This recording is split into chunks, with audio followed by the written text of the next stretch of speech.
जब जहाँ हम काम करने में स्लो हो गए तो वो एक तकिया कलाम सा बन गया, शायद मैं बुजुर्ग हो रहा हूँ, बुढ़ा हो गया हूँ, अब नहीं, ताकत ही नहीं रही, वो वाली बात ही नहीं रही है। ऐसे कई सारे प्रोफेशंस हैं, आईटी इंडस्ट्री, बैंकर्स हैं, जहाँ पे लंबा बैठने का काम है, तो उन्हें टांगों की तकलीफ जल्दी आती है कंपेयर टू जिनका खड़े होने का और चलने का काम है। इवन डायबिटीज में लेग पेन बहुत कॉमन है, भारीपन आना टांगों में, एक मीठा मीठा सा दर्द रहना, ऐसा लगता है बार बार मेरी टांगों को कोई दबाए, या वो खुद ही मुक्के मारते रहेंगे बैठे बैठे। या कई सारी लेडीज़ को मैंने देखा है वो दुपट्टा टाइट बांध लेंगी पैरों के पास, पिंडलियों में, थाई में, है ना, बार बार उन्हें लगता है मालिश कराऊं, अपने हाथ से करेंगे या फिर किसी को बुलाएंगे मालिश कराने के लिए। हमारे हाथों की, बाहों की मसल्स छोटी छोटी हैं कंपेयर टू लेग्स। लेग्स की क्वाड्रिसेप्स जो है हमारी सबसे लार्जेस्ट मसल है बॉडी की, लेकिन ये वेस्टिंग में सबसे पहले जाती है। आप 3 घंटे लगातार बैठ जाओ, आपको उठने में ऐसा लगेगा कि जोर लग रहा है। आप 2 दिन काम पे ना जाओ, तीसरे दिन आपको लगेगा कि मेरी टांगों में तो बहुत ही ऐसे वीकनेस ही लग रही है, क्योंकि क्वाड्रिसेप्स फटाफट वेस्टिंग में जाएगी, क्योंकि बड़ी मसल से इसको खुराक चाहिए, खुराक इसकी मूवमेंट है। सर का पिछला हिस्सा और पैर की एड़ी से हमने पहले बेड को नीचे दबाया, हमने नीचे पलंग की तरफ जोर देना है। Hold for 10 counts, 1 2 3 4 5 6 7 8 9 10। Qamar fix करिए आपने, कमर आगे नहीं गिरने देना है, और फिर आपने ये साइड लेग रेस करना है, तो slowly up and slowly down. तो जो आपका नीचे वाला पैर है वो आपके स्टमक के पैरेलल होना चाहिए, वैसे इस तरह से आगे ना हो, it has to be stomach के पैरेलल। आपने स्लोली एक टांग को ऊपर उठाया 10 टाइम्स, स्लोली अप, 2 3 4।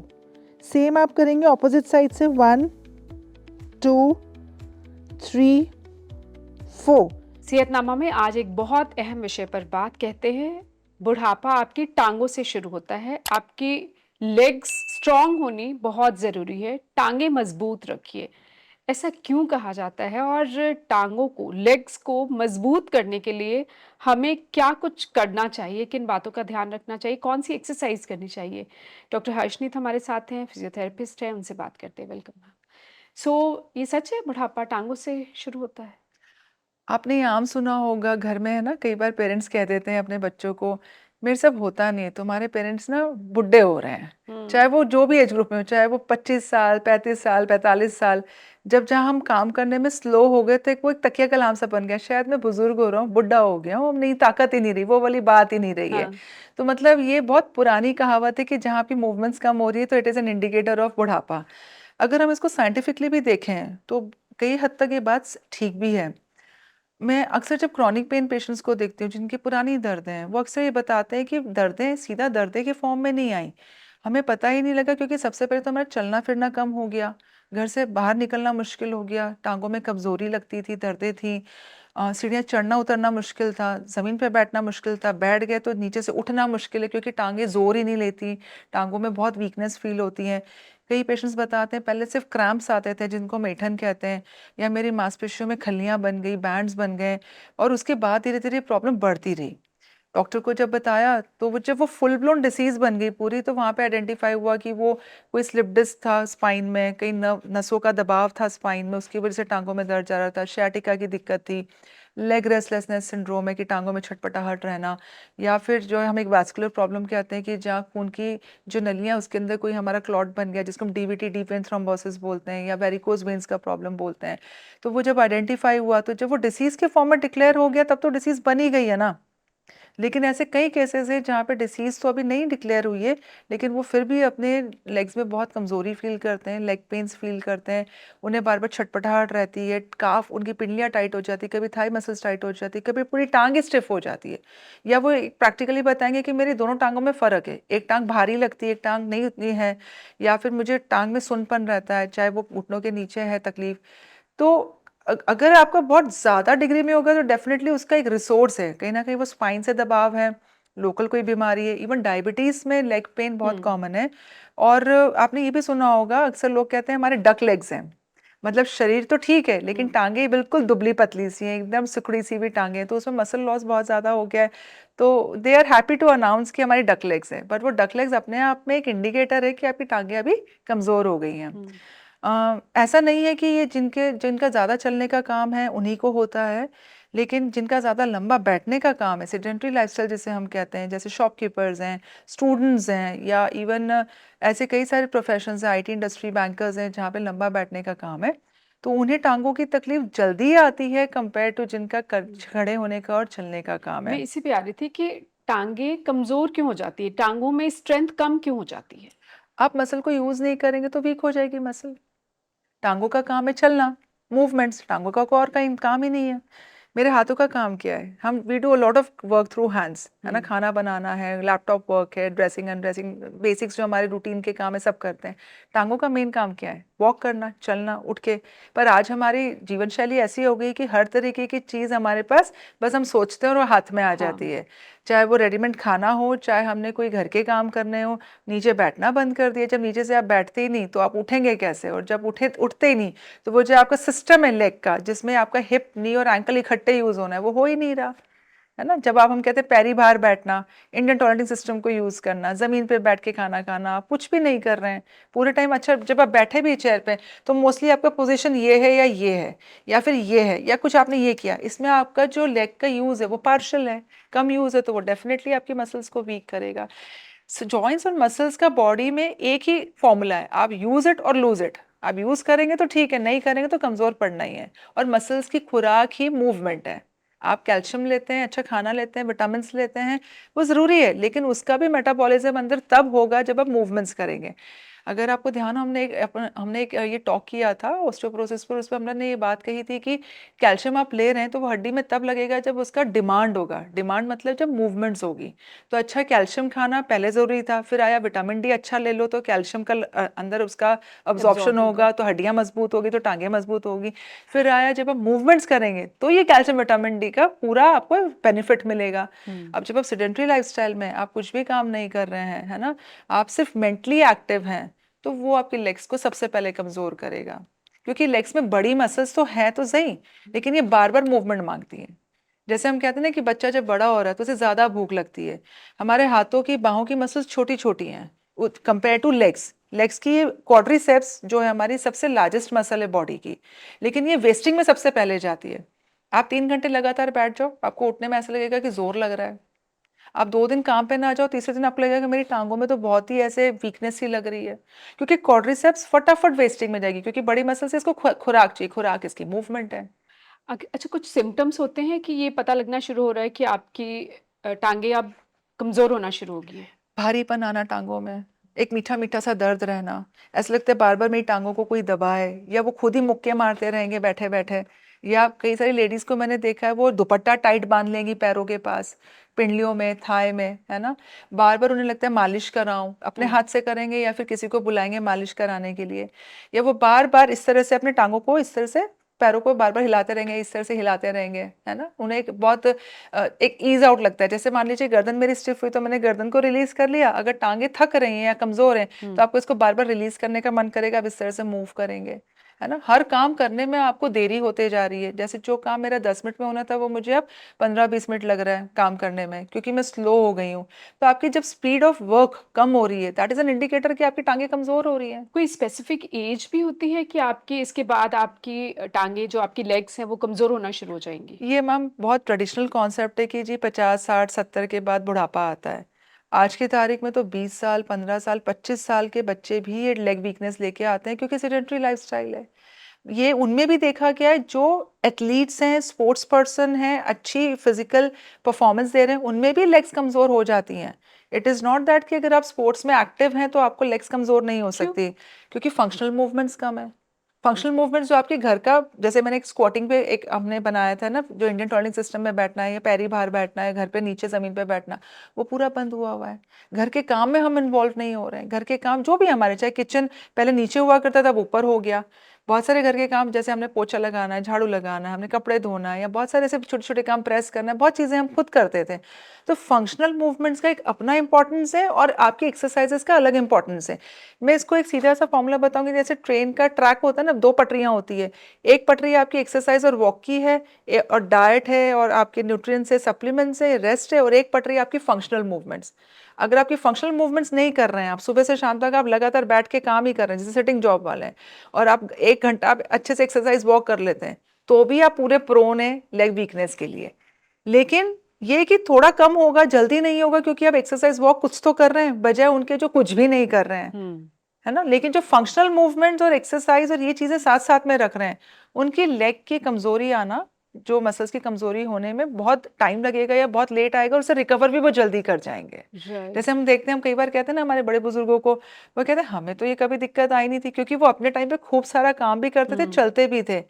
हमारी जनरेशन में क्या हो गया, डिपेंडेंसी ऑन हमारी कार है, ये स्कूटर्स हैं, या आप लैपटॉप और लैपटॉप, फोन पे सब काम कर कुछ रही सेडेंटरी हैं। हो गया। वो फंक्शनल मूवमेंट्स तो है ही नहीं ना, हर चीज़ के लिए हमारे पास हेल्पर है या गैजेट्स हैं, इंस्टेंट कुकिंग है, तो आप definitely you will suffer leg discomfort जल्दी से, और लेग वीकनेस आएगी। तो ओवरऑल बॉडी पर इसका असर पड़ रहा है। अब अगर लेग वीक है तो आप मूवमेंट्स करेंगे तो आपको उतना लंबा चलने में दिक्कत आएगी, है ना। जब मूवमेंट्स करने में दिक्कत आएगी तो डेफिनेटली आपके हार्ट लिवर किडनी पे दिक्कत बननी है। आप किसी भी मेडिकल डिपार्टमेंट में डॉक्टर को लीजिए, वो हमेशा अपने प्रिस्क्रिप्शन में लिखते हैं वॉक करें, एक्सरसाइज करें। क्यों? क्योंकि आपको वाइटल्स सभी मेंटेन रहेगा, चाहे पल्स हो, चाहे आपकी हार्ट बीट हो, चाहे आपकी ब्लड शुगर लेवल्स हो, यूरिन आउटपुट हो, हर डिपार्टमेंट मूवमेंट पे डिपेंडेंट है उसकी अच्छी सेहत के लिए। तो जब आपने मूवमेंट्स कम कर दी तो ऑटोमेटिकली आपकी फिर वो लाइफस्टाइल डिसीजेस स्टेप इन होना शुरू हो जाती है, क्योंकि वेट बढ़ रहा है, थायराइड आ गया, बीपी हो गया, हार्ट डिसीज हो गई, शुगर इश्यूज आ गए। तो दीज ऑल लीड्स टू एक विशियस साइकिल बनते चला जाता है। इसलिए टांगों का मजबूत होना बहुत ज़रूरी है। लेकिन ये भी ध्यान रखिए कि टांगें मजबूत तभी होंगी जब आपका पेल्विक फ्लोर मजबूत होगा। अगर आपका पेल्विक फ्लोर मजबूत नहीं है और आप सिर्फ लेग पे फोकस करें, क्योंकि मैंने कई यंगस्टर्स को देखा है, वो अपने जिम में, योगा सेंटर्स पे और फिटनेस सेंटर्स पे हम लेग्स मारने जा रहे हैं, आज हम लेग्स करेंगे सिर्फ। तो और कहीं ना कहीं उन्हें लगता है कि अगर मेरी टांग में मसल ग्रो नहीं कर रही है, उसका नहीं गर्द बन रहा है, तो वो ओवरडू कर लेते हैं। आपने कुछ नहीं करना, अपना पेल्विक फ्लोर स्ट्रांग बनाइए, पोस्चर्स अच्छे रखें, अलाइनमेंट्स अच्छे रखें, तो आप थोड़ी एक्सरसाइज करके भी लेग को अच्छा मजबूत कर लेंगे। उसके लिए आपको एक्सक्लूसिवली ज़्यादा ओवर ट्रेनिंग करने की ज़रूरत नहीं है। हमने एक एपिसोड इस पर भी बनाना है कि हम अपनी पेल्विक फ्लोर कैसे मजबूत मजबूत रखें। रखें। लेकिन अभी अपनी टांगों की मजबूती के लिए क्या करें? अब पहले आपने ये समझना है, जैसे मैं एक्सरसाइजेस आपको बताऊंगी, लेकिन पहले ये समझना है, एक हो गया general pain. Usual reason general pain का होता है बैड पोस्चर्स।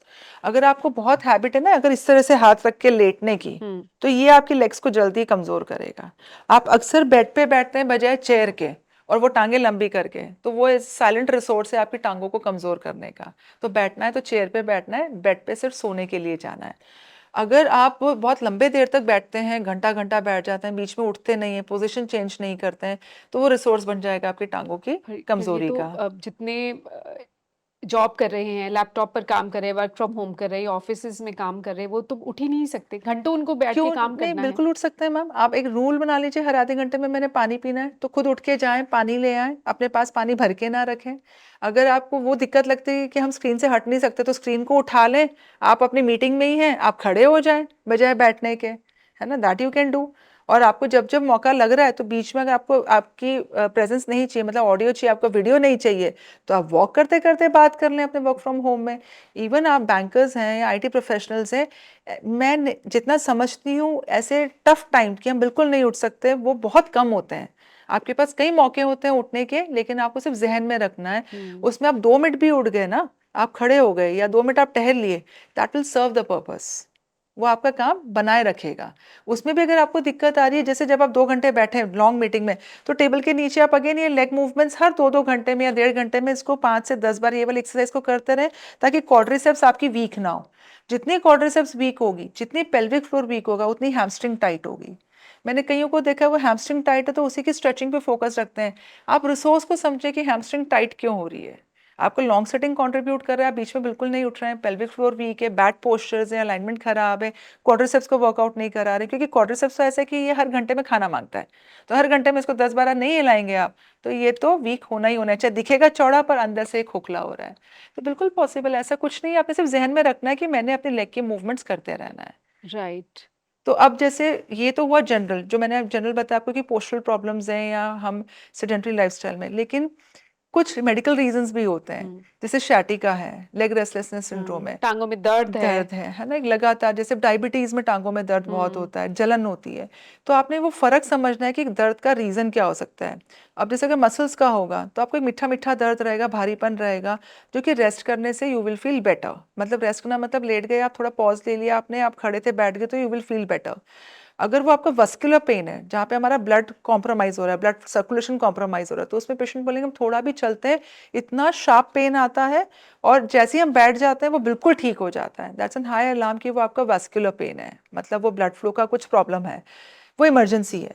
लेकिन तीसरा होता है न्यूरोजेनिक पेन, जो कि अक्सर लेट डायग्नोस होता है और जिसको हम अक्सर उस तरीके के दर्दों के साथ जीना सीख जाते हैं। और एक होता है फोर्थ हमारा जॉइंट्स की वजह से, जैसे आर्थराइटिस की दिक्कत है आपको, नी में है, हिप में, फुट में है, या बैक की स्पॉन्डिलाइटिस की दिक्कत है, तो उसमें पेशेंट बताएंगे कि हमें सीढ़ियाँ चढ़ना उतरना मुश्किल हो रहा है, उसमें लेग पेन आता है, या फिर हमें ट्रांजिशन जैसे बैठ के खड़े होना या खड़े होके बैठना उसमें दिक्कत आती है, टांगों में दर्द आता है, तो वो आपको जॉइंट रिलेटेड हो गया। तो वहाँ पे हमें जॉइंट पे फोकस करना है कि जॉइंट की हेल्थ को इंप्रूव करना है। जो सबसे ज्यादा मोस्ट कॉमन रीजन है, मेडिकल रीजन, वो न्यूरोजेनिक है। मतलब स्पाइन में हमारी अलाइनमेंट्स खराब थी, मैं फंक्शनल अलाइनमेंट्स की बात कर रही हूँ। स्ट्रक्चर तो जो आपके एमआरआई और आपके एक्सरेज में दिखता है, पर वो कई बार वो पुरानी चीजें पड़ी हैं, लेकिन वो घिस घिस के आपको एक लगातार कमजोरी दे रहा है, जैसे आपके सुनपन आ गया टांग में, या आपके जलन रह रही है, या दर्द रह रही है, जैसे क्रॉनिक डायबिटीज है, लंबे समय से आपको डायबिटीज की शिकायत थी या बीपी की शिकायत थी, या आप बार बार अस्पताल एडमिट हो रहे थे, बार बार आपकी क्रॉनिक इलनेस आ रही थी, इवन ओबेसिटी में, मोटापे में भी। अब मेरे पास एक कॉल था मॉर्निंग में, उन्होंने कहा कि मेरा वजन 110 किलो है और मुझे घुटने की तकलीफ काफ़ी समय से है, लेकिन मैं थोड़ा इलाज कराती हूँ, बेटर फील करती हूँ, लेकिन अब ये दिन ब दिन हो रहा है कि मेरे पैरों में सूजन बढ़ते जा रही है और मुझे दर्द करता है पूरे टांग में। तो उन्हें डर लगा कि कहीं वैस्कुलर तो नहीं है।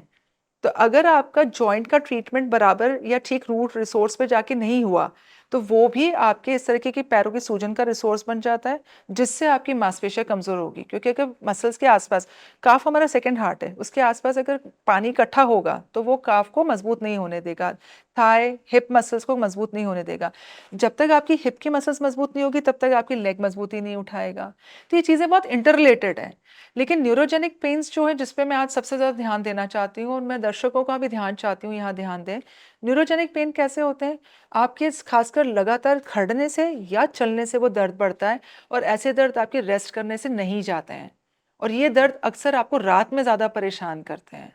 तो ये दर्दें जो हैं, अगर जहाँ पे डॉक्टर्स को दिखाया और आपके डॉक्टर्स या हेल्थ एक्सपर्ट्स कह रहे हैं कि कोई घबराने वाली बात नहीं है, ये आपके उम्र का तकाजा है, या फिर एक छोटा मोटा आपके स्पाइन की वजह से आ रहा है, और आप बार बार पेन किलर्स पे निर्भर हो रहे हैं या दवाइयों पे निर्भर हो रहे हैं, तो वहाँ पे डेफिनेटली आपने जो एक मॉडर्न फिजियोथेरेपी की, मैनुअल थेरेपी की टेक्निक से नसों को खोलकर, ढांचे को सीधा करके उससे बाहर निकलना है। क्योंकि ये वाली दर्दें ही लॉन्ग रन में जाके मसल्स को इतना कमजोर कर देती हैं कि पेशेंट का बैलेंस बिगड़ना शुरू हो जाता है, और जब बैलेंस बिगड़ता है तो चांसेस ऑफ फॉल बढ़ जाते हैं, जिसको वो अक्सर उम्र से रिलेट कर लेते हैं, जबकि उसमें उम्र का कोई मेजर रोल नहीं है। और ये मोस्ट कॉमन रिसोर्स है, the second common resource of death in elderly people, क्योंकि फ्रैक्चर हो गया, गिर गए, और बैलेंस जब जाने लगता है तो उन्हें मूवमेंट्स करने से और डर लगता है, तो विशियस साइकिल बन जाता है, जिससे मूवमेंट्स कम हुई तो ऑफकोर्स फिर टांगे और कमजोर होंगी, और वो बिल्कुल ही बैठ जाते हैं। अब ये दिक्कत डे बाय डे, पहले तो लेटर एजेस में आती थी, आजकल यंग एज में भी ये न्यूरोजेनिक पेन्स कॉमन है, जो कि ज्यादा पोस्चरल कॉम्प्रोमाइज की वजह से है, बजाय आपके डिस्क और न्यूरोजेनिक नर्व कॉम्प्रोमाइज की वजह। अब आप टांगों को मजबूत कैसे रखें ताकि बुढ़ापा देर से आए, वो एक्सरसाइज आप बताइए। हाँ जी, लेग्स को मजबूत करने के लिए आपका पेल्विस, लोअर बैक और स्पाइन का हिस्सा, इससे आप हमेशा शुरू करें एक्सरसाइजेस। जब एक कहते हैं हम एक्सरसाइज से पहले वार्म अप होना चाहिए, तो जब आप पेल्विस, लोअर बैक की कुछ एक्सरसाइज करते हैं तो वो बेसिकली लेग्स के लिए वार्म अप है। सीधा लेग से एक्सरसाइज शुरू करना वार्म अप नहीं है। तो सबसे पहले आपने एक सिंपल एक्सरसाइज शुरू करनी है।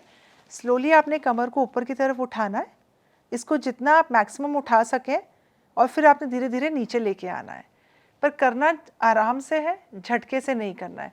अब कई लोग इसको एक ओवर हाइक करते हैं, वो नहीं करना है हमने। आपने सिर्फ कमर के हिस्से को ऊपर उठाना है स्लोली, और फिर स्लोली आपने नीचे लेके आना है। नेक्स्ट एक्सरसाइज आप करेंगे सिंपल, जहाँ पे हम पेल्विस की मसल्स को स्ट्रेच कर रहे हैं। सो स्लोली हमने नीज को इस साइड लेके आए और हाथों को ऑपोजिट साइड लेके गए, अपर बॉडी को ऑपोजिट साइड लेके गए, ट्रंक रोटेशन कहते हैं इसको। फिर सेकंड हमने करी इसी के ऑपोजिट, कि नीज को ऑपोजिट लेके गए और हाथों को इस तरफ लेके आए। सो अगेन ये हमने बेसिकली पेल्विस और लोअर बैक को हमने एक स्ट्रेच दे दिया, एक वार्म अप दे दिया। इसको आपने 10 रिपीटेशंस करना है।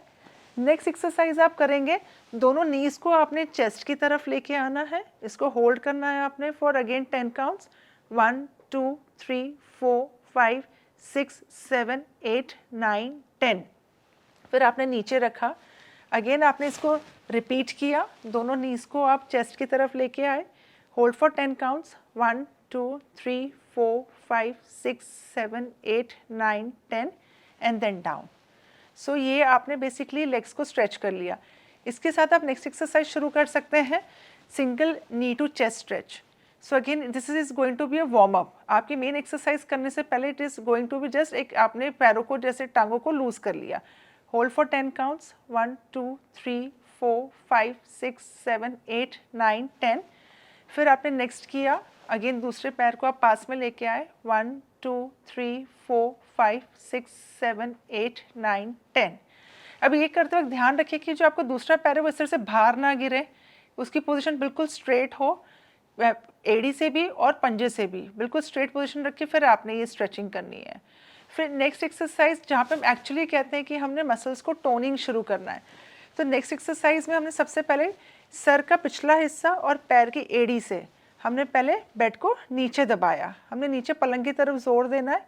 Hold for 10 counts, 1 2 3 4 5 6 7 8 9 10।